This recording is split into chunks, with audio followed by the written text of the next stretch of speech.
Assalamualaikum warahmatullahi wabarakatuh.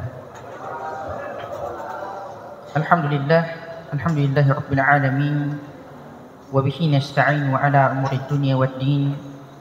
Wassalatu wassalamu ala Rasulillah Sayyidina Muhammadin wa ala alihi wa sahbihi ajma'in, amma ba'd. Qala Rasulullah sallallahu alaihi wasallam: La tazalu qadama 'abdin yawmal qiyamati hatta yus'alu an arba', an umrihi fima afnah, wa an shababihi fima ablah, wa an malihi min aina iktasaba wa fima anfaq, wa an ilmihi ma fa'ala fihi. Sadaqa Rasulihil Karim wa nahnu ala dhalika minasyahidin wa dzakirin. Masyarul muslimin, jamaah salat subuh yang insyaallah dirahmati dan dimuliakan oleh Allah Subhanahu wa taala. Tak henti-hentinya kita bersyukur kepada Allah Subhanahu wa taala di mana subuh terakhir daripada bulan suci Ramadan ini Allah Subhanahu wa taala telah memberikan kita begitu banyak nikmat. Masih terngiang-ngiang di telinga kita doa imam besar kita Ustaz Muhammad Dong meminta supaya kita diberikan umur panjang untuk menjalani bulan suci Ramadan ini, dan pada waktu ini Allah Subhanahu wa taala telah mengabulkan doa-doa tersebut sehingga kita bisa berjumpa sampai pada detik ini. Salawat dan salam semoga tetap tercurah kepada baginda Muhammad sallallahu alaihi wasallam. Dialah seorang nabi yang diutus oleh Allah Subhanahu wa taala untuk menyampaikan risalah Islam. Sebagaimana hadis yang kita sebutkan tadi, bahwasanya Rasulullah sallallahu alaihi wasallam bersabda dalam sebuah hadis yang diriwayatkan oleh Imam Tirmizi. Rasulullah sallallahu alaihi wasallam bersabda, "La tazalu qadama 'abdin yaumal qiyamati hatta yus'alu an arba'." Tidak akan bergeser kedua kaki seorang hamba pada hari kiamat sampai ia ditanya tentang 4 perkara. Yang pertama kata Rasulullah sallallahu alaihi wasallam, "An umrihi fima afnah." Tentang umurnya, untuk apa ia habiskan. Kemudian yang kedua adalah wa an syababihi fima ablah. Masa mudanya untuk apa ia pergunakan. Kemudian yang ketiga wa an malihi min aina iktasaba wa fima anfaq. Tentang hartanya dari mana ia dapatkan dan ke mana ia belanjakan. Kemudian yang keempat adalah wa an ilmihi ma fa'ala fihi. Tentang ilmu yang Allah Subhanahu wa taala anugerahkan kepadanya, apakah sudah diamalkan atau tidak. Maka pertanyaan yang pertama yang akan disodorkan kepada kita di hari akhir, di hari kiamat nanti, yang pertama adalah an umrihi fima afnah. Tentang umurnya, untuk apa ia habiskan. Umur adalah salah satu anugerah yang Allah Subhanahu wa taala berikan kepada seorang hamba, sehingga setiap detik, menit, hari di mana kita hidup di dalamnya akan dimintai pertanggungjawaban oleh Allah Subhanahu wa taala. Rasulullah sallallahu alaihi wasallam bersabda, "Ni'matani maghbulun fihima katsirun minan nas." Ada 2 kenikmatan yang kebanyakan manusia itu lalai darinya. As-sihhatu wal faragh. Kenikmatan itu adalah kesehatan dan waktu luang. Ketika Allah Subhanahu wa taala memberikan kita kenikmatan berupa kesehatan, maka kebanyakan dari kita lalai untuk mempergunakan kenikmatan itu. Akan tetapi ketika Allah Subhanahu wa taala menguji kita dengan sakit, maka kebanyakan kita baru kemudian datang kepada Allah Subhanahu wa taala meminta untuk diberikan kesehatan. Masyarakat muslimin yang dimuliakan oleh Allah Subhanahu wa taala, maka poin yang paling pertama yang akan ditanyakan kepada kita adalah kita kemanakan umur kita. Sisa umur bagi yang sudah mencapai usia lanjut dipergunakan sebaik-baiknya. Karena sebagaimana Rasulullah SAW bersabda, innamal a'malu al-khawati, sesungguhnya amal perbuatan manusia itu dilihat daripada akhirnya. Allah Subhanahu wa taala kelak tidak mempertanyakan bagaimana proses yang kita lalui untuk mencapai daripada husnul khatimahnya kita. Allah Subhanahu wa taala tidak menanyakan kepada kita, mengapa engkau seperti ini dahulu, bagaimana. Ketika kita datang kepada Allah Subhanahu wa taala dan memanfaatkan waktu kita di usia yang telah sisa itu.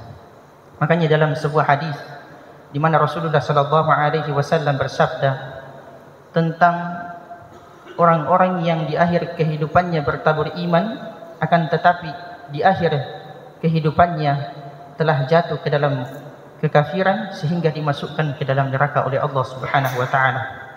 Rasulullah sallallahu alaihi wasallam mengatakan, inna ahadukum la ya'malu bi'amalin ahlil jannah hatta ma yakunu bainahu wa bainaha illa dhira'un fayusbihu alaihi alkitab fayamalu bi'amali ahli an-nari hatta yadkhuluha. Ada di antara kalian, kata Rasulullah sallallahu alaihi wasallam, yang tidaklah ia mengerjakan suatu perbuatan kecuali perbuatan yang dikerjakannya itu adalah perbuatan ahli surga. Sangat mulia orang ini.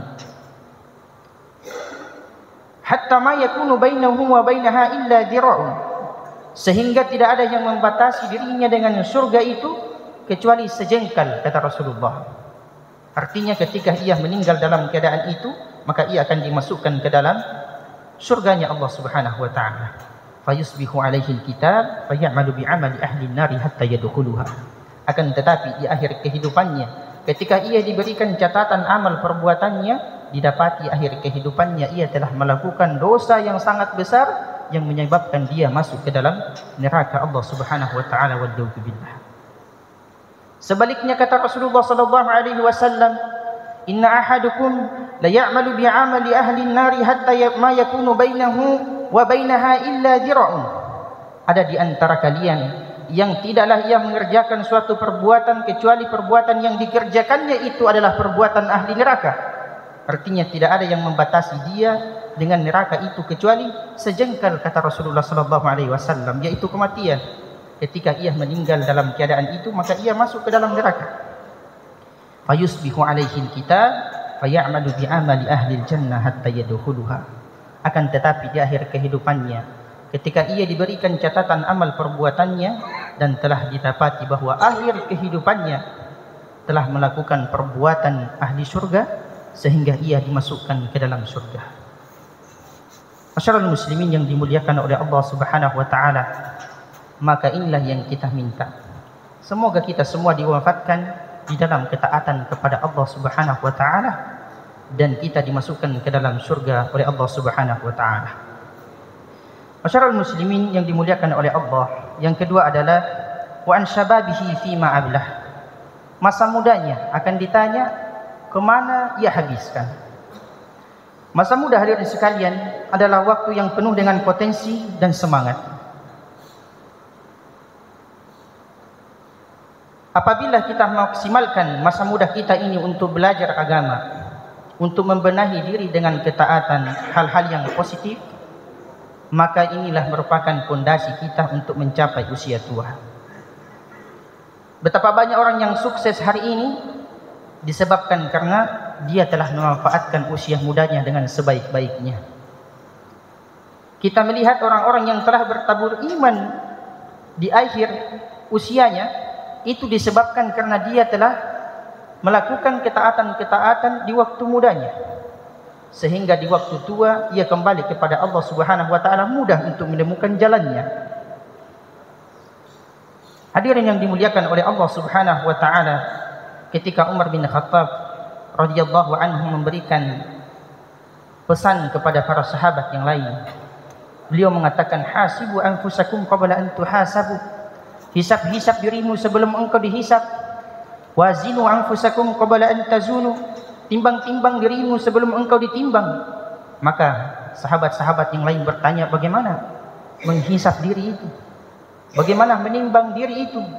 Maka dia mengatakan, ketika engkau melihat orang yang tua, yang rajin, pandai beribadah, maka katakanlah kepada dirimu bahwa sesungguhnya dia telah mendahului aku dalam ketaatan kepada Allah. Ketika engkau melihat anak kecil yang pandai, rajin beribadah, maka katakan kepada dirimu, sesungguhnya aku telah mendahuluinya untuk melakukan dosa dan maksiat kepada Allah. Maka nasihat ini sangat tepat bagi orang-orang yang usianya tidak terlalu anak-anak, juga tidak terlalu tua, yaitu di usia muda. Kemudian hadirin sekalian, pertanyaan yang ketiga adalah wa an malihi min aina iktasabah wa fima anfaq. Harta yang Allah Subhanahu wa taala berikan kepadanya akan ditanya dari mana ia dapatkan dan dari mana dan ke mana ia akan belanjakan. Maka hadirin yang dimuliakan oleh Allah Subhanahu wa taala, di antara sebab yang menghalangi doa-doa kita kepada Allah Subhanahu wa taala apabila kita memakan harta yang haram. Artinya kita tidak berhati-hati dalam memakan harta itu. Olehnya itu salah seorang sahabat bernama Sa'ad bin Abi Waqqas radhiyallahu anhu, di mana sahabat ini dijuluki pemanah ulung. Dia adalah ahli memegang panah. Di antara amalan-amalan beliau adalah dia selalu meminta kepada Allah Subhanahu wa taala agar panah yang ia lontarkan itu tepat sasaran kepada musuh yang dibidiknya. Maka ketika ia ditanya, apa amalanmu sehingga doa-doamu kepada Allah Subhanahu wa taala itu mudah untuk dikabulkan?